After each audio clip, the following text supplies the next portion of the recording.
নমস্কার। যুক্তি তর্ক সঙ্গে অর্কয় আপনাদের স্বাগত। আপনাদের সঙ্গে আমি অর্কপ্রভ সরকার। প্রফেসর ইউনূস একটা সাক্ষাৎকারে বলেছিলেন যে ওই অগাস্ট মাসে যে সময় গণ অভ্যুত্থান হয়ে গেছে, শেখ হাসিনা দেশ ছেড়ে চলে গিয়েছেন, ডক্টর ইউনূসের তখন একটা মাইনর সার্জারি হয়েছিল। প্যারিসের একটি হসপিটালে তিনি ভর্তি ছিলেন। সার্জারির পর যে নার্স তার দেখভাল করছিলেন তিনি ডক্টর ইউনূসকে বলেন, স্যার আপনি বাংলাদেশের প্রধানমন্ত্রী হয়েছেন। তারপরে সেই হসপিটালের ডাক্তারবাবুরা পুষ্পস্তবক নিয়ে এসে ডক্টর ইউনূসকে স্বাগত জানান, শুভেচ্ছা জানান তার নতুন দায়িত্বের জন্য। ডক্টর ইউনূস দাবি করেছেন ব্যাপারটা তার কাছে ছিল বিনা মেঘে বজ্রপাতের মতো। তার দাবি, ছাত্ররা তাকে ফোন করেছিল দায়িত্ব নেবার জন্য। তিনি তাদের ভেবে দেখতে বলেছিলেন যে অনেক যোগ্য লোক আছে তার থেকে, তাদেরকে দায়িত্ব দিলেই বোধহয় ভালো হবে। ইউনূসের মতে ছাত্ররা নাছোড়বান্দা ছিলেন। শেষ পর্যন্ত তিনি তাদের দাবিকে মেনে নেন এবং অন্তর্বর্তী সরকারের প্রধান উপদেষ্টা হিসাবে দায়িত্ব নেন। তারপর ক্লিন্টন ফাউন্ডেশনের অনুষ্ঠানে গিয়ে, ওটা বোধহয় লিডারশিপ ইনিশিয়েটিভ ছিল, তিনি তার প্রধান সহকারী মাহফুজকে বলেন, এই হচ্ছে অভ্যুত্থানের মাস্টার মাইন্ড। অর্থাৎ ডক্টর ইউনূস প্যারিসে হসপিটালে অপারেশনের পরে তার রিকভারি চলছিল, সেই সময় ছাত্ররা ফোন করলো, তিনি রাজি হয়ে গেলেন। কিছুদিন পরেই আবার আমেরিকায় গিয়ে তিনি মাহফুজকে বললেন, এই হচ্ছে অভ্যুত্থানের মাস্টার মাইন্ড। তার মানে মাহফুজ যে অভ্যুত্থানের মাস্টার মাইন্ড, এটা ইউনূস আগে থেকে জানতেন। কোন কোন ছাত্ররা তাকে টেলিফোন করেছিল সেদিন, সেটার কথা কিন্তু তিনি বলেননি। আমি বাংলাদেশের অনেক সাংবাদিকের সঙ্গে কথা বলে একটা জিনিস জেনেছি, বাংলাদেশের সংবাদ মাধ্যমের প্রতিনিধিরা তাকে ফোন করলে কখনোই তার সঙ্গে কথা বলার সুযোগ পেতেন না। অনেক কাঠখড় পুড়িয়ে তার সঙ্গে যোগাযোগ করা যেত। একটা সময় তিনি বাংলাদেশি গণমাধ্যমকে কার্যত এড়িয়েই চলতেন। কিন্তু ছাত্ররা তাকে ফোন করলো, সঙ্গে সঙ্গে তার সাথে কথা হলো, তিনি এত কথা বললেন, তাদেরকে ভেবে দেখতে বললেন। দুয়ে দুয়ে চার কি হচ্ছে? অর্থাৎ ইউনূস যে কথাগুলো সংবাদ মাধ্যমের সামনে বলেছিলেন সেটা হচ্ছে নির্জলা মিথ্যা। শেখ হাসিনাকে সরানোর জন্য ইউনূস অনেক দিন ধরেই সক্রিয়।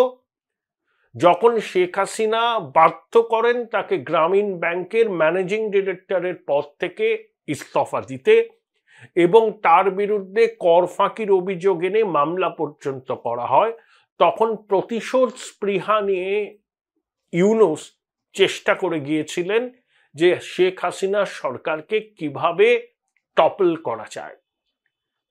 একদিনে হয়নি এটা। 4-5 বছর ধরে এই পরিকল্পনাটাকে তৈরি করা হয়েছিল এবং এই পরিকল্পনার জন্য অর্থ বরাদ্দ করে আমেরিকার ডিপ স্টেট। প্রধানমন্ত্রী নরেন্দ্র মোদীর সঙ্গে ডোনাল্ড ট্রাম্পের শীর্ষ বৈঠকের পর একটা যৌথ সাংবাদিক সম্মেলন হয়েছিল। সেই সাংবাদিক সম্মেলনে জনৈক সাংবাদিক প্রশ্ন করেন যে বাংলাদেশে রেজিম চেঞ্জের পিছনে ডিপ স্টেটের কি ভূমিকা আছে? ট্রাম্প বলেন, ডিপ স্টেটের কোনো ভূমিকা নেই। একজন রাষ্ট্রপ্রধান কখনো কি স্বীকার করেন যে তার রাষ্ট্রে একটা ডিপ স্টেট আছে, যেটা সরকারি প্রশাসন যন্ত্রের সমান্তরালে কাজ করে? কখনোই স্বীকার করে না। কোনো দেশের সরকারি আনুষ্ঠানিকভাবে এই ধরনের ডিপ স্টেটের অস্তিত্ব স্বীকার করে না, করা সম্ভব নয়। বাংলাদেশের গণমাধ্যমে যারা বিশেষজ্ঞর ভূমিকায় অবতীর্ণ হয় তারা উদ্বাহু নৃত্য শুরু করেছেন। এই দেখো, ট্রাম্প তো বলেছেন কোনো ডিপ স্টেট নয়, এটা বাংলাদেশের মানুষের স্বতঃস্ফূর্ত গণ অভ্যুত্থান। বাংলাদেশের মানুষের যোগ ছিল অভ্যুত্থানে, কেউ অস্বীকার করছে না, কিন্তু পিছন থেকে কলকাঠি নেড়েছে এক্সটার্নাল ফোর্স। তার প্রমাণ দিলেন ইলন মাস্ক। অর্থাৎ সুদি ইউনুসের ভান্ডাফোর হয়ে গেল। আমি বলি না এই ভদ্রলোক হচ্ছেন আন্তর্জাতিক খ্যাতি সম্পন্ন বাটপার, এই কথাটা আমি বলছি তা নয়, কিন্তু পৃথিবীর বহু কমেন্টেটর প্রফেসর ইউনুসকে এভাবেই চিহ্নিত করেন আন্তর্জাতিক খ্যাতি সম্পন্ন বাটপার।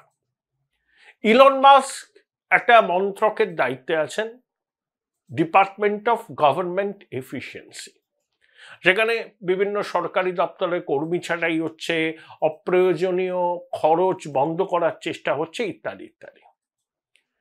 ইলন মাস্ক জানিয়েছেন যে ইউএস এডের নামে $21 মিলিয়ন ভারতে দেওয়া হয়েছিল, ভারত সরকারকে নয়। উদ্দেশ্যটা কি? ভারতের সংসদ নির্বাচনে যাতে ভোটার টার্নআউট বাড়ে। আর $29 মিলিয়ন বাংলাদেশি টাকায় কত হবে, 400 কোটির কাছাকাছি, দেয়া হয়েছিল স্ট্রেংথেনিং বাংলাদেশের ডেমোক্রেসি অ্যান্ড পলিটিক্যাল ল্যান্ডস্কেপ। ভারতে দেয়া হয়েছিল $21 মিলিয়ন, আর বাংলাদেশে দেওয়া হয়েছিল $29 মিলিয়ন। আচ্ছা, আমাদের দেশে তো 90 কোটি রেজিস্টার্ড ভোটার, 60 কোটি পার্টিসিপেট করেছে। এই 60 কোটি হচ্ছে ইউরোপের অনেক দেশের সম্মিলিত জনসংখ্যার বেশি। পৃথিবীর প্রাচীনতম গণতন্ত্র, আর এটা সর্ববৃহৎ গণতন্ত্র। এই সর্ববৃহৎ গণতন্ত্রে আমাদের দেশে ভোটার টার্নআউট ইনক্রিজ হচ্ছে কি হচ্ছে না, আমেরিকার কি মাথা ব্যথা? আমেরিকা রাষ্ট্রের মাথা ব্যথা আছে বলে আমি কিন্তু বলছি না, এটা ডিপ স্টেটের বিষয়। এই ডিপ স্টেট বিভিন্ন দেশে রেজিম চেঞ্জের কাজে ব্যবহার হয়। এটা লাউড অ্যান্ড ক্লিয়ার। কখনো নেপালকে দিচ্ছে, কখনো কম্বোডিয়াকে দিচ্ছে, কখনো বাংলাদেশকে দিচ্ছে, কখনো ভারতকে দিচ্ছে।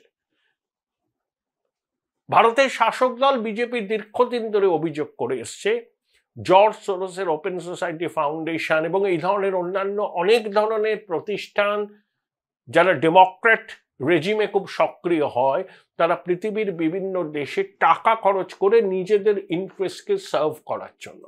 এবং কাদের কাদের টাকা দেওয়া হয়, কোন কোন প্রতিষ্ঠান টাকা পায়, আমার মতে সর্বোচ্চ পর্যায়ে তদন্ত করা উচিত কেন্দ্রীয় সরকারে। এই নাম এবং এই প্রতিষ্ঠানগুলোর সম্পর্কে ভারতবাসীর জানার অধিকার আছে। এরা দেশে থেকে দেশ বিরোধী কাজের সঙ্গে যুক্ত, বিদেশি টাকা নিয়ে ভারতবর্ষে অস্থিরতা তৈরি করে। ভারতবর্ষে কোনো রেজিম চেঞ্জ করতে সক্ষম হয়নি এই ডিপ স্টেট, কিন্তু বাংলাদেশে তারা সফল হয়েছে। অর্থাৎ যে অভিযোগ আমরা বারবার করে করে আসছি যে ডিপ স্টেটের ভূমিকা ছিল, ইউনুসের ভূমিকা ছিল, জলের মতো টাকা খরচ করা হয়েছে এই অভ্যুত্থানকে সফল করার জন্য। কাদের মাধ্যমে টাকাগুলো এসছিল? সেখানে মাহফুজ, সার্জিস, হাসনাত, নাহিদ, এদের কি ভূমিকা ছিল? ইউনুসের কি ভূমিকা ছিল? এনজিও, এই যে এটা তো এনজিও, চট্টগ্রাম সরকার, বিভিন্ন এনজিও বাংলাদেশে সক্রিয়, সেই এনজিওর লোকজন এই সরকারের অংশ হয়েছে, তাদের কি ভূমিকা ছিল? এগুলো কিন্তু এবার সামনে আসবে। অর্থাৎ মানুষ গণ অভ্যুত্থান করেছে, তাতেই শেখ হাসিনা সরকারের পতন হয়েছে। মানুষের গণ অভ্যুত্থান হয়েছিল, শেখ হাসিনা সরকার অটোক্র্যাট হয়েছিলেন, কোনো সন্দেহ নেই তাতে। কিন্তু শেখ হাসিনা রেজিম চেঞ্জের জন্য এ দুটো কারণই একমাত্র কারণ নয়, এর পিছনে ডিপ স্টেটের ভূমিকা ছিল অনস্বীকার্য। Join Indian Institute of Hotel Management now. Right choice, right decision. এবং সেটা ইলন মাস্ক প্রমাণ করে দিলেন, আমি তাকে ধন্যবাদ জানাবো।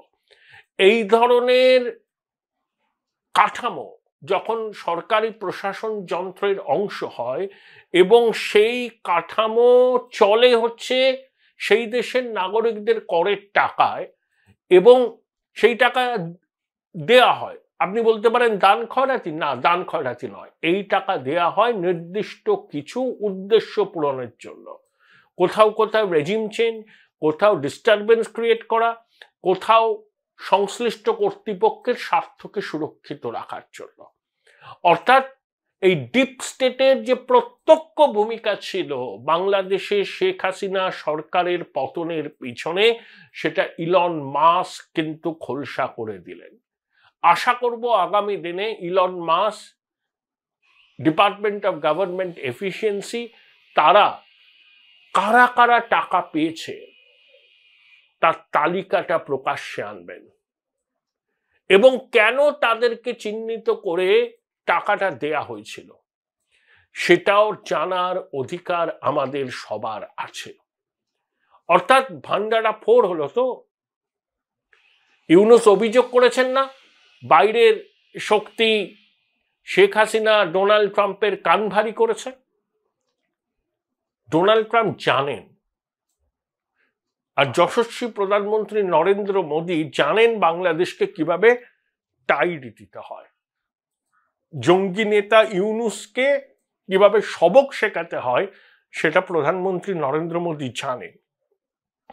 এবং ডোনাল্ড ট্রাম্প বিশ্বাসটা আছে নরেন্দ্র মোদীর উপর যে র্যাডিক্যাল ইসলামের বারবারন্ত রোখা সম্ভব হবে। এবং ডোনাল্ড ট্রাম্প প্রেস কনফারেন্সে পরিষ্কার কিন্তু বলেছেন যে র্যাডিক্যাল ইসলাম পৃথিবীর পক্ষে বিপজ্জনক। এই র্যাডিক্যাল ইসলামের বিরুদ্ধে লড়াই করার জন্য তিনি এবং প্রধানমন্ত্রী নরেন্দ্র মোদী একযোগে কাজ করবেন। অর্থাৎ ইউনূস যে মিথ্যা কথা বলেছিলেন, তিনি যে ষড়যন্ত্রের নায়ক, ইলন মাস্কের এই বক্তব্য থেকে তা কিন্তু স্পষ্ট হয়ে গেছে। এত টাকা ঢালা হয়েছিল শেখ হাসিনার সরকারকে টাপল করার জন্য এবং তাতে ইউনূস ছিলেন মূল চক্রান্তকারী। শাক দিয়ে মাছ ঢাকার অনেক প্রয়াস তিনি করেছেন, কিন্তু তার প্রয়াস খুব ফলপ্রসূ হবে না এবং হচ্ছেও না। ইউনূস গিয়েছিলেন ইউএইতে বাংলাদেশিদের ভিসা দিচ্ছে না, কারণ ওখানে গেলে ওরা অসামাজিক কাজ করে, আইন শৃঙ্খলা পরিস্থিতির অবনতি হয়, সেই জন্য ইউএই বাংলাদেশিদের ভিসা দিচ্ছে না। যাই না প্রফেসর ইউনূসের এই সফরের পরে বিষয়টা সমাধান হবে কিনা। তৌহিদ হোসেন পররাষ্ট্র উপদেষ্টা বাংলাদেশের আমাদের বিদেশমন্ত্রী এস জয়শঙ্করের সঙ্গে মাস্কাটে বৈঠক করেছেন। সেটা হচ্ছে ইন্ডিয়ান ওশান কনফারেন্স। তার উদ্যোক্তা ভারত এবং ইন্ডিয়া ফাউন্ডেশন। ইন্ডিয়া ফাউন্ডেশনে কর্ণধারকে রাম মাধব, আরএসএস এর ইডিওলগ। দেখুন 45টা দেশ এসছে, ব্রাজিল এসছে, সাউথ আফ্রিকা এসছে এবং অস্ট্রেলিয়া এসছে, কিন্তু পাকিস্তান ডাক পায়নি। ওমানের থেকে পাকিস্তানের দূরত্ব কত? নেক্সট ডোর নেবার। গাজার থেকে ওমান যেতে কতক্ষণ লাগে? 30 মিনিটও লাগে না বিমানে। সেই ওমান হচ্ছে সভা, ওমানে কনফারেন্স, সেখানে পাকিস্তান ডাক পায়নি। বুঝতে পারছেন যে পাকিস্তানকে কিভাবে আমরা আইসোলেট করে নিয়েছি? মুসলিম ওয়ার্ল্ডেও পাকিস্তান আইসোলেট। মুসলিম বিশ্বের সমস্ত দেশের সঙ্গে ভারতের সম্পর্ক ভালো, এক্সেপ্ট পাকিস্তান। বাংলাদেশের সঙ্গে আমাদের সম্পর্কে একটা সোনালী অধ্যায় ছিল, আশা করি সোনালী অধ্যায় ফিরে আসবে। তবেই ফিরবে যখন বাংলাদেশে একটা নির্বাচিত সরকার আসবে। সেই সরকার যে কোনো রাজনৈতিক দলেরও কোনো অসুবিধা নেই। বাংলাদেশের মানুষ ঠিক করবেন বাংলাদেশের কারা সরকার তৈরি করবে, সেখানে আমাদের কোনো কিছু বলার নেই। কিন্তু নির্বাচিত সরকার হবে, সেই সরকারের সাংবিধানিক ভিত্তি থাকবে, তবেই ভারত সেই সরকারের সঙ্গে সর্বত সহযোগিতা করবে এবং পূর্ণ কূটনৈতিক সম্পর্ক স্থাপন করবে। এখন যেটা আছে সেটা কাজ চালানো গোছের সম্পর্ক।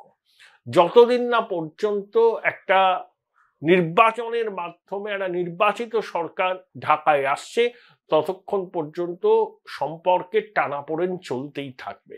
এবং তার মধ্যে ইউনূস যেভাবে ফান্ডামেন্টালিস্টদের মদত দিচ্ছেন, তাতে আমাদের উদ্বিগ্ন হওয়ার নানা কারণ আছে। দেখুন পাসপোর্ট পেতে গেলে এখন পুলিশ ভেরিফিকেশনের দরকার নেই। কি করে সম্ভব? তাহলে জঙ্গি জেহাদিরা, সন্ত্রাসীরা অ্যাপ্লাই করবে, পাসপোর্ট পেয়ে যাবে এবং সেই পাসপোর্ট নিয়ে তারা বিভিন্ন দেশে ঢুকে যেতে পারে। আপনারা দেখছেন বিশ্বজুড়ে কিভাবে লোন উলফ সিনড্রোম হচ্ছে, ভিড়ের মধ্যে দিয়ে গাড়ি চালিয়ে দিচ্ছে, জনবহুল অঞ্চলে গুলি চালাচ্ছে, তারপরে জানা যাচ্ছে এরা আইসিসের মতাদর্শে দীক্ষিত, জিহাদি পুস্তক তাদের কাছ থেকে পাওয়া যাচ্ছে। তাহলে এইভাবে যদি চেকস অ্যান্ড ব্যালেন্স ছাড়া নির্বিচারে পাসপোর্ট ইস্যু করা হয় বাংলাদেশে, এবং সেখানকার পাসপোর্ট নিয়ে পৃথিবীর বিভিন্ন দেশে ছড়িয়ে যদি জঙ্গি সন্ত্রাসী হামলা চালায় সন্ত্রাসবাদীরা, তাহলে তো বিপজ্জনক হবে। ইতিমধ্যে ইউনূস সরকার জঙ্গি জিহাদিদের মুক্তি দিয়ে দিয়েছে, জসিমউদ্দিন রহমানি খুলে আম ঘুরে বেড়াচ্ছেন। তাহলে মিনিমাম একটা চেকিং এর দরকার। যে ভদ্রলোক পাসপোর্টের অ্যাপ্লাই করছেন তার ক্রেডেনশিয়াল চেক করা হবে না, এমনি এমনি পাসপোর্ট দেওয়া হবে। সেই পাসপোর্ট নিয়ে এসে অন্য কোনো দেশে গিয়ে যদি আইন বিরুদ্ধ কাজ করে তার দায় কে নেবে? অদ্ভুত সুপরিকল্পিত চক্রান্ত এগুলো, ভারতকে অস্থিতিশীল করার। বাংলাদেশের মানুষ শুধু ভারতবর্ষে আসেন তা নয়, সারা পৃথিবীতেই যান, ভারতেও প্রচুর আসেন। বাংলাদেশের অধিকাংশ মানুষ হচ্ছেন নির্বিবাদী শান্তিপ্রিয়। আমাদের দেশে তো মানুষ পাসপোর্টের অ্যাপ্লাই করলে পুলিশ ভেরিফিকেশন ম্যান্ডেটারি, কারণ আমরা ক্রেডেনশিয়াল চেক করে নিতে চাই। কিন্তু বাংলাদেশ যদি পাসপোর্টের জন্য কোনো পুলিশি ভেরিফিকেশন না রাখে এবং দেদারে পাসপোর্ট ইস্যু করতে থাকে, শুধু ভারত নয় অন্যান্য দেশেও তো সন্ত্রাসীরা চলে যেতে পারে এই সুযোগে, তখন যদি কোনো হামলা হয় তার দায় কে নেবে? কিন্তু আমি যে শিরোনামটা করেছি, ইউনূসের মিথ্যাচার প্রকাশ করে দিলেন ইলন মাস্ক, কার্যত তাই করেছেন। $29 মিলিয়ন বাংলাদেশের স্ট্রেংথেনিং বাংলাদেশের পলিটিক্যাল ল্যান্ডস্কেপ, তাতে ডিপ স্টেটের কি ভূমিকা? $29 মিলিয়ন দিয়ে পলিটিক্যাল ল্যান্ডস্কেপ কি স্ট্রেংথেনিং করা হবে? এই প্রশ্নের উত্তরগুলো দিতে হবে, বাংলাদেশকে দিতে হবে, বাংলাদেশের যারা এখন ক্ষমতায় আছেন তাদের দিতে হবে, রাজনৈতিক দলগুলোকে দিতে হবে। এক্সটার্নাল ইনফ্লুয়েন্স বাংলাদেশের রাজনীতিতে সাংঘাতিক হয়েছে, তার পরিণাম হচ্ছে শেখ হাসিনার রেজিমের পতন। শাক দিয়ে মাছ ডাকার ব্যর্থ চেষ্টা করলে হবে না, ভান্ডা ফোর হয়ে গেছে ইউনূস এবং তার জঙ্গি সহযোগীদের।